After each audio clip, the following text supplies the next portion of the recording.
नमस्कार साथियों, हमारे साथ में पवन सिंह जी हैं जिन्होंने आज क्षत्रिय महासभा की बैठक आयोजित करी है। आप बैठक जो आपने आयोजित करी उसके बारे में आप बताएं कि इसको रखने का क्या कारण है और इसको आगे आपका क्या मकसद है, कहाँ इसको किस स्तर तक आप इसको लेके जाना चाहते हैं। ये क्षत्रिय महासभा प्लस जितने भी क्षत्रिय संगठन है पूरे मेवाड़ के अंदर उनके पदाधिकारियों की मीटिंग है। इस मीटिंग का बुलाने का जो उद्देश्य है वो सारे संगठन एक मंच पे आके और क्षत्रिय समाज के हितार्थ काम करने के लिए ये मीटिंग रखी है। इसके अलावा भावी जो आज तय हुआ है, वैसे इसका डिसीजन पहले हो चुका है, यहाँ पे एक राष्ट्रीय और अंतर्राष्ट्रीय स्तर का एक कॉन्फ्रेंस होगी जिसमें पूरे इस बार के संगठन हैं उनके पदाधिकारियों की कॉन्फ्रेंस होने जाएगी। अक्टूबर 26 और 27 अक्टूबर को उदयपुर के अंदर होना है। उसके लिए भी आज चर्चा हुई है। टोटल 5 एजेंडा कॉन्फ्रेंस के हैं, उसमें भी हैं और वो सेम एजेंडा इस मीटिंग के अंदर भी रखे गए हैं। नंबर 1 एजेंडा अंतर्राष्ट्रीय स्तर की कॉन्फ्रेंस के बारे में चर्चा। दूसरा है आर्थिक रूप से जो क्षत्रिय समाज का सुदृढ़ीकरण करने के लिए रखा गया है। तीसरा है राजनीतिक स्तर पे क्षत्रिय समाज की क्या भूमिका होनी चाहिए, कितनी भूमिका होनी चाहिए। जो आज पिछड़ रहा है समाज का, बहुत ज़्यादा पॉलिटिकल लेवल पे नहीं हो पा रहा है, तो सारे मंच और इसके ऊपर वो नहीं ध्यान दे पा रहे, तो एक मंच बना के सब संगठनों का और राजनीतिक क्षेत्र में भी अपनी दखलंदाजी रखें। इसके अलावा छात्र धर्म एवं सनातन धर्म की जो हानि हो रही है, छात्र धर्म की हानि और सनातन धर्म दोनों वैसे एक ही हैं। महाराणा प्रताप को अलग जाति का बता दिया जाता है, भीलू राणा जो कि एक भीलू के सरदार थे उनको अलग जाति का बता दिया जाता है, आज वीर दुर्गादास को तेली बता दिया जाता है जबकि वो राठौड़ थे, क्षत्रिय थे। ऐसे इतिहास की काफ़ी विकृतियाँ स्टार्ट हो चुकी है, जबकि इतिहास स्पष्ट लिखा हुआ है, स्पष्ट सब कुछ क्लियर है। उन सब की क्लियर करने के लिए ये संगोष्ठी रखी गई है और इसमें सिर्फ पदाधिकारी हैं, जो जितने भी संगठन हैं क्षत्रिय मेवाड़ के जितने भी क्षत्रिय संगठन हैं उनकी मीटिंग है यहाँ।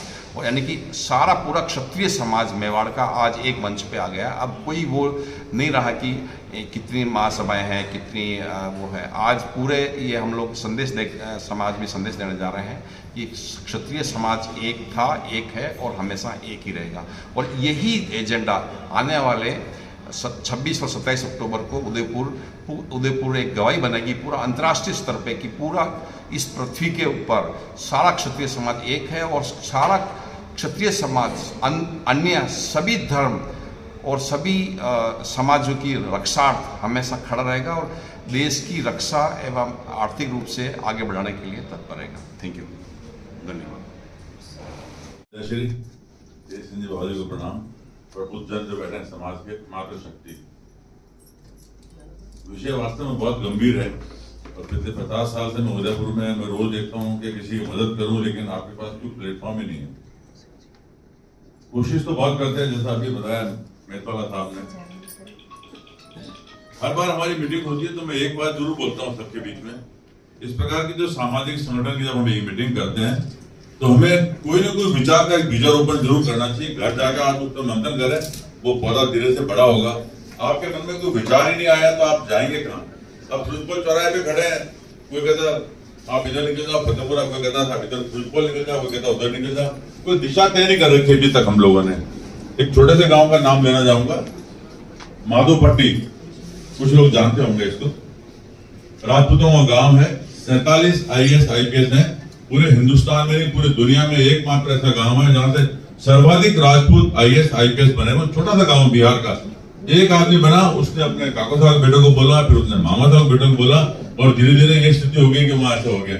मेड़ाओं में जैसे बहुत सारे गाँव है। संगठन देखना हो तो आप देखिए, बेंगलोर में 5 मिनट लूंगा ज्यादा, मुझे पहली बार मौका दिया प्लेटफॉर्म पर बोलने का आपने। बेंगलोर की छोटी सी घटना होती है, एक छोटा सा बालक कंप्यूटर पे एक लाइन में ये लिख देता है मुसलमानों के लिए और उसके 15 मिनट बाद में उदयपुर में चेटक के ऊपर नारे लगते हैं कि अगर हिंदुस्तान में रहना होगा तो अल्लाह अकबर बोलना पड़ेगा। लेकिन किसी माई के लाल में हिम्मत नहीं थी कि जाके उनको रोक ले। कहाँ है हमारा संगठन? ऐसा नहीं कि हम ठेकेदार हैं और अब बनना भी नहीं चाहिए हमारे को, क्योंकि अब वो तो बात खत्म होगी पहले वाले को। पहले हमारे पास में राजाओं का राज था, ठाकुर थे, गांव था, उनके पास जागीर थी, उनके पास पावर था। लेकिन अभी ऐसा कुछ नहीं, हम जबरदस्ती फटे में डांग क्यों फंसा रहे वहां पर? लेकिन अगर ये स्थिति रही धीरे धीरे, जैसे अभी पहले विषय रखा वहां पर एक हर छोरा एरा गेरा नत्थु गेरा अपने आगे राठौड़ जवान पवार सब कुछ लगा रहा है, क्योंकि हमने कभी प्रयास ही नहीं किया। दूसरा एग्जाम्पल और लेता हूं मैं आपके सामने। प्रकाश जावड़ेकर शिक्षा मंत्री थे भारत के अंदर, वो आए हमारे यहाँ होटल में। गुलाब जी को मैंने बोला, मैंने कहा इनसे बोलो मुझे 5 मिनट का टाइम चाहिए बात करने के लिए।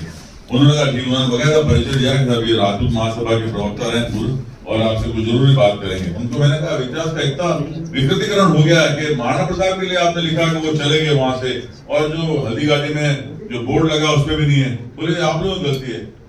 पूरे हिंदुस्तान में से कोई भी राजपूत संगठन मेरे पास में शिक्षा मंत्री के नाते नहीं मिलने आया कि साहब इन किताबों को ठीक करो। आपके पास कोई विंग ही नहीं ऐसी जो अपनी किताबों को चेक करती है कि बच्चों को हम क्या पढ़ा रहे हैं या हमारे शिक्षा के लोग क्या पढ़ा रहे हैं उसके अंदर, तो जाएगा हम लोग। अभी ये जो हम सम्मेलन कर रहे हैं अच्छी बात है, लेकिन उसके पहले हमारे पास जो बेसिक होना चाहिए वो है, हमारे लोग आपस में बात तो मानते नहीं है। मारवाड़ का एक गांव है, मुझे अभी तो किस्सा याद है उसका। 4 राजपूत खड़े हो गए, राजपूतों की संख्या ज्यादा गांव के अंदर, सरपंच साहब का चुनाव हो रहा है और चारों ठाकुर निपट गए, वो एक ढोली वहां जीत गया, क्योंकि वो हम तो समझ गए आपस के अंदर, वो कोई किसी की बात मानने को राजपूत तैयार ही नहीं बात। तो हम जाए तो जाएगा, इसलिए इस पर आप पहले बनाएंगे भाई आपके पास कोई सर्व सुलभ ऐसा कोई व्यक्ति हो। और अभी जो बात करेंगे जो समाज के लिए काम करेगा, उन्होंने कहा मैं को हटाना पड़ेगा, वो संगठन के लिए काम करे और आगे बढ़े। संगठन का एक उदाहरण देता हूं, उसमें से कुछ लोग मौजूद हैं अभी। लोग कहते हैं साहब आपके समाज में हजारों संगठन है, दिल्ली अकेले में 20,000 क्षत्रिय संगठन रजिस्टर्ड हो रखे हैं। मैंने कहा आप गलत सोचते हो। आप कहते हो हम बिखरे हुए हैं, मैं कहता हूं हम फैले हुए हैं। फैले हुए इसलिए कि पूरे भारत में 20 करोड़ क्षत्रिय रहते हैं। क्या किसी एक आदमी की हैसियत है 20 करोड़ लोगों को एक मुखी कर सके? आज जिस जड़ों में जाकर के, जमीन के झोपड़े घर घर ढाणी ढाणी जाकर के क्षत्रिय संघ ने जो वातावरण फैलाया है इस देश में, और आपने उदाहरण देखा होगा 2 साल पहले जो जयपुर के अंदर एक इतना बड़ा एक समागम हुआ था, और अभी दिल्ली में साल भर पूरा भी नहीं होने जा रहा है। इस तरह से कार्य करके व्यक्तिवाद को पीछे रख के हमारा कैसे है उसको आगे रख करके आगे बढ़ेंगे। हम सब उत्थान करके आगे जाएंगे, राजनीति में भी हमारा नेतृत्व और परिवर्तन हो, यही बात है। धन्यवाद। Parliament, upper house, lower house और आपकी असेंबली ऑफ द स्टेट